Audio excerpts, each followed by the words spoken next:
recommend a book called The Oral History of Gay Men in Hong Kong by Dr. Travis Kwong, which is a Hong Kong University professor.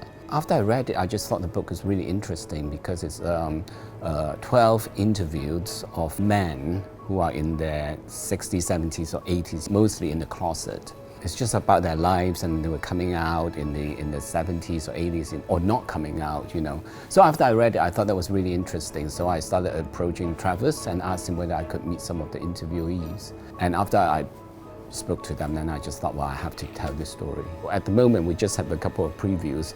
So far, I've been very positive. For previews, actually, most of the people came to see our heterosexual audience, mostly people from the film industry as well. It's quite interesting because some of them came to me and say that, well, you know, when I think about gays, I always think about they're young, they are sort of like stylish, you know, they're muscular, and you know, and I actually never think of them as this age group. So it's really, really interesting to actually see gay and old age being put together. We never really think about our parents or grandparents as someone who wants to have any sexual desire or any desire or wants any romance. So, you know, this is also something that's different, is to see old people actually wanting something different, you know, some wanting romance just like we do.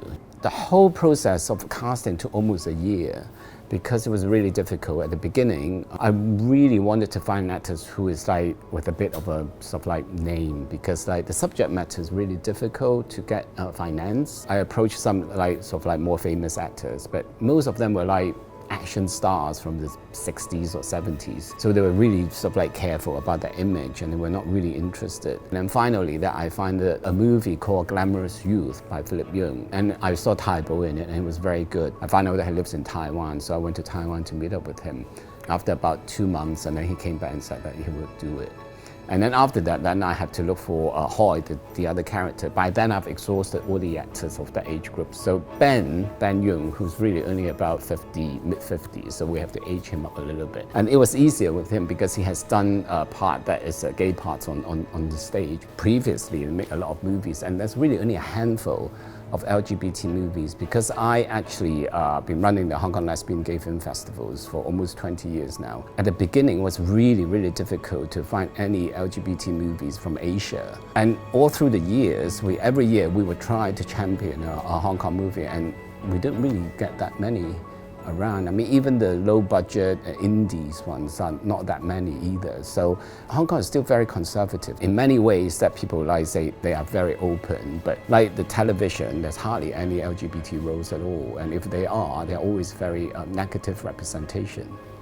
I think in order to find finance to make an LGBT movie in Hong Kong is as difficult as it was 20 or 25 years ago.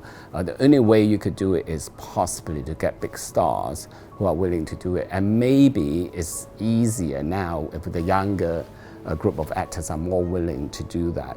But in terms of the audience, I'm not sure there are that big an audience out there who are willing to watch an LGBT movie still, you know. And maybe sometimes for them it's easier to watch something like a Hollywood production rather than a local production. Maybe it's not so close to heart. But the society itself is certainly more open than 20 years ago. People in general are more acceptable of LGBT movies, or, you know, just socially as well, as long as that they are not, you know, happening in their families, I guess.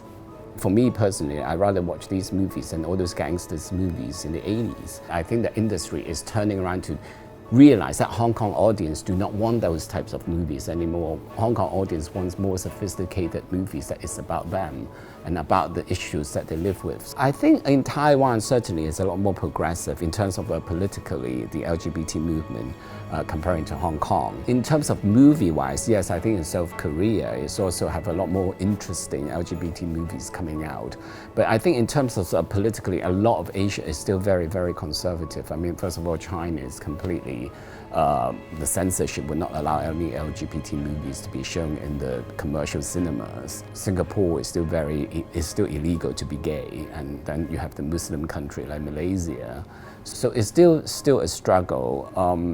I think there are some places that have some interesting work, like the Philippines, Thailand also, you know. But on the whole, it's still very, very slow. I don't think the Hong Kong government really is doing that much for the LGBT movement at all. A lot of the times that what we have to do is actually to take the matter in our own hand and actually sue the policy, sue the government in order to have any kind of movement. In terms of other countries, I think slowly some countries are getting better. I think having a lot of the Western countries legalizing gay marriage certainly help in a way, because they can see that, oh well, if all these other places are accepting it, then maybe we can start at least a discussion. I think it will be very important that the government recognize that there's discriminations in the office space, discrimination in a lot of things. So first of all, we have to have the discrimination law that is kind of like put in.